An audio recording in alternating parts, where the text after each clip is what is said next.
Bien, esta es la primera grabación de un conjunto, espero, de pequeñas grabaciones, como pequeñas pastillas de grabación que van a permitir aclarar, precisar de manera puntual algunos temas fundamentales de la filosofía de Heidegger. En esta breve explicación quisiera centrarme en la conferencia que es la metafísica, que prometí que explicaría en la clase pasada y el tiempo no me lo permitió. Conferencia publicada en la Universidad de Friburgo en el año 1929. Eh, es una explicación muy general la que voy a hacer, pero creo que va a permitir comprender qué es lo que hace Heidegger en esta conferencia Was ist Metaphysik.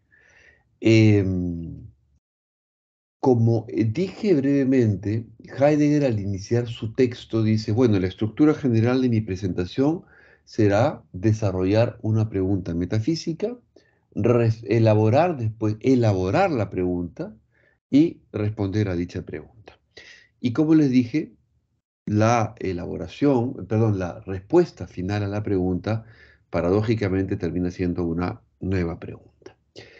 Em, lo interesante es que Heidegger aborda una temática como esta en un momento en que la metafísica ya no parece tener ninguna actualidad, incluso ya no solo para la universidad presente, representada en los académicos en ese año 29, sino para el mismo Heidegger, para el mismo Heidegger. Y hay que saber que además este libro, este texto es publicado recién en el año 1967. ¿Ah?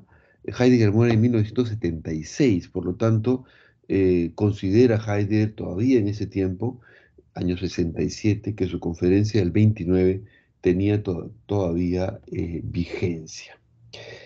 Eh, ¿Qué decir entonces de esta conferencia? Lo primero, que esta pregunta metafísica fundamental por el ser atañe de manera exclusiva al Dasein, es decir, al ser humano en, en esta cualidad de conservarse en la apertura del ser, ¿no? En el fondo, interesado por el ser. Y por supuesto, en esta pregunta en la que se vea interesado el Dasein, vamos a ver de qué manera este Dasein también está vinculado con el ente, con el ente. Em, Leo aquí una frase que me parece interesante. La ciencia se supone que tiene competencia, esto no es de Heidegger, es de un comentario, la ciencia tiene competencia, puesto que ella se ocupa de lo que es y rechaza con horror lo que no es, la nada. De hecho, eso es lo que habitualmente comprendemos, ¿no? Entonces, la ciencia, ¿de qué se ocupa? Bueno, se ocupa de los animales, ¿no es cierto? O de las plantas, entonces, estoy pensando en el que se ocupa de las moléculas, en fin, en todo lo que ustedes quieran se ocupa. Hay que decir que para Heidegger siempre la ciencia se ocupa de una parcialidad del ente, de una parcialidad. El ente en cuanto botánica, perdón, de planta, del ente en cuanto eh, animales o el ente en cuanto molécula, lo que ustedes quieran.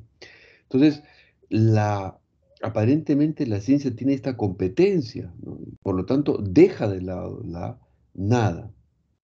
Y asimismo, dice Heidegger en ese texto, la misma lógica deja de lado la nada porque es pura negación.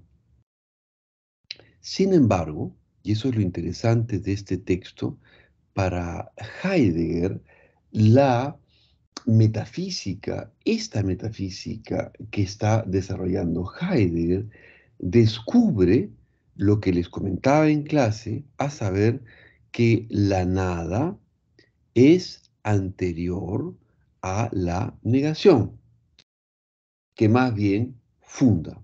No habría negación posible si no fuese precedida por la nada. En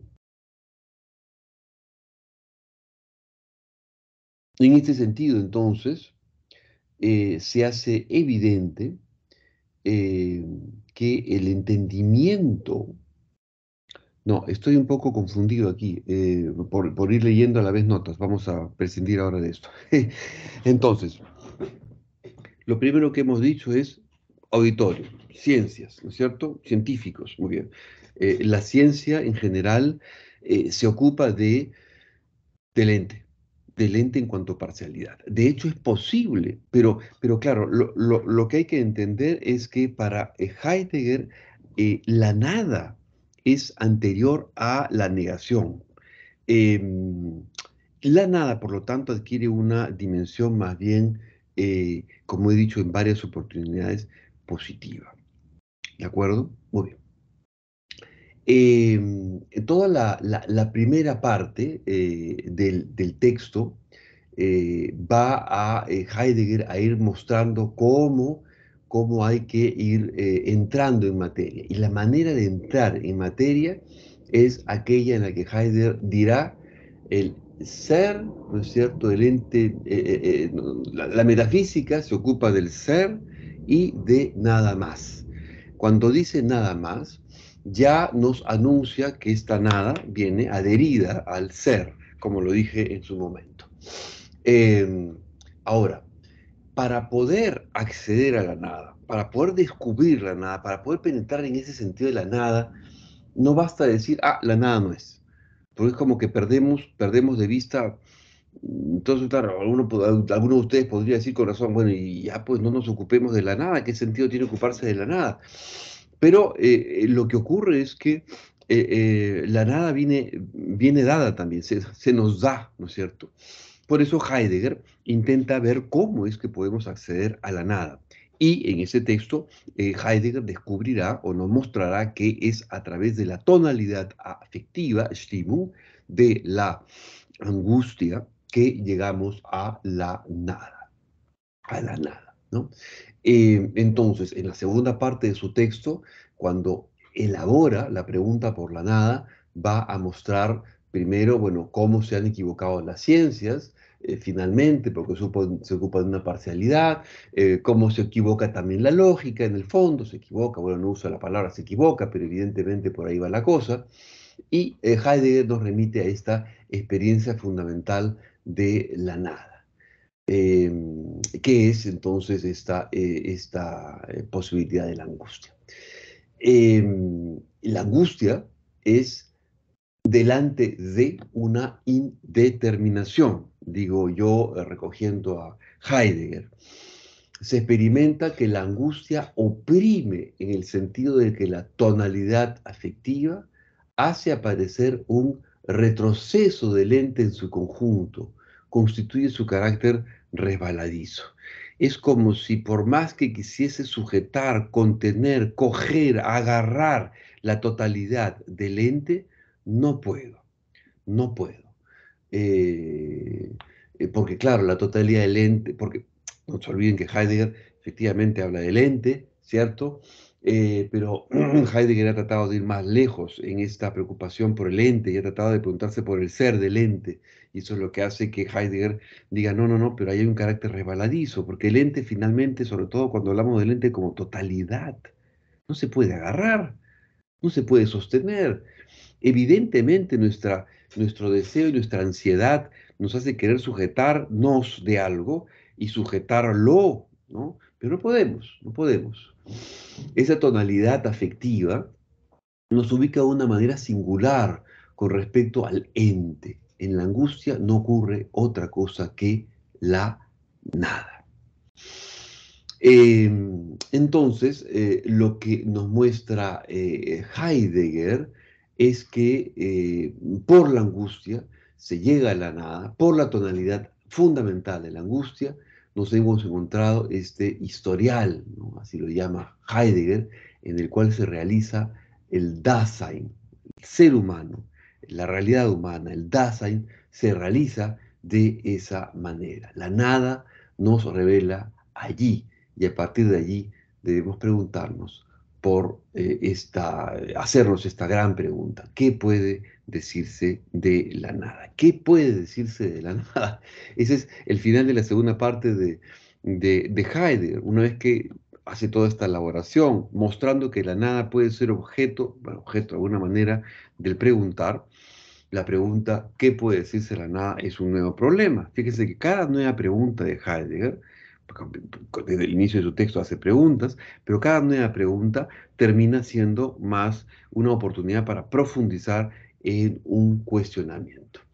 Eh, y en efecto, para Heidegger, la pregunta por la nada va a ser finalmente la pregunta por excelencia que podemos hacernos como filósofos y como metafísicos, la pregunta por la nada. Eh, y así lo digo.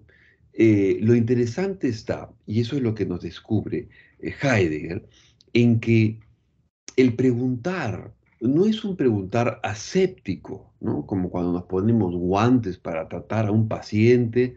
No, el preguntar nos lleva en la pregunta. Es inevitable que cuando preguntamos, ese preguntar no esté de alguna manera eh, tomándonos, ¿no? En la pregunta. Es decir, en la pregunta que formulamos somos tomados. Eso es lo que Heidegger trata de decirnos todo el tiempo.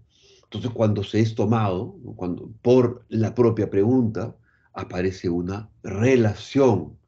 Esta última parte del texto se sitúa en ese historial, ¿no? O sea, en esa, vamos a decir, en esa narrativa que se da en mí con respecto a esta pregunta, está en este historial de la angustia. Es a partir de aquí que Heidegger se pregunta por la nada. Bueno, igual creo que lo único que quiero es abrir un poco el panorama para que puedan ir mirando el texto, eh, pero básicamente eso es lo que se dice en él. Siento que no he sido todo lo suficientemente claro que quisiera. Probablemente faltarían las preguntas de ustedes para detectar aquello en lo que he ido un poco más rápido, pero fundamentalmente este texto juega con tres grandes conceptos: Dasein, el ente en su totalidad y la nada. Y para poder articular estos tres elementos, estos tres conceptos, Heidegger introduce el concepto de la angustia. Por la angustia podemos en- no entender, eso sería mucho decir, pero podemos acercarnos y entrar en cierta forma de comprensión de la nada, a través de la angustia. Muy bien, esto les dejo para que puedan ustedes ir avanzando. Es un primer video corto y voy a grabar todavía alguno más para ir precisando otra pildorita de Heidegger. Buen día.